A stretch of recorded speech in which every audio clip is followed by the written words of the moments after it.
Okay, so a couple of the things that have sprung up from what you've said. So we're talking about how Antarctica is kind of the border to our Earth, shall we say? Is it circle the entire or like if we're a disc or a square? If I go, like you said, in Santiago, Chile, and just go directly south, will that take me to the Antarctica wall as well? Well, again, I don't like calling it the Antarctica wall. What do you I call it? call it the Antarctic shore. People say, why doesn't the water fall off the earth? Yeah. That's a good question. If you have imagine you're in Kansas, big flat area, flat as a pancake. Right. And there's a lake, let's say it's, whatever, big circular lake. And in that lake are a bunch of islands. Okay. That's Right. the world. That lake, the water is the oceans. Those islands are the continents. The very center of the lake is the North Pole.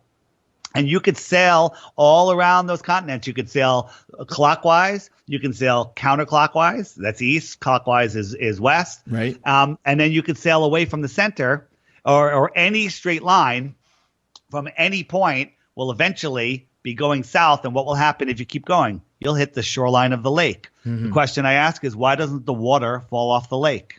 I guess because there's no edge, because it's not an edge. It's just the end of the ocean. And Antarctica is the shoreline that holds our oceans in. Our sun doesn't get out far enough to melt that. So now you get up and you get your dog sled and you start going, you keep going straight. Will you hit a barrier? Will you hit lands that are just so cold and so dark that you can't get through it just because it's too cold and too dark?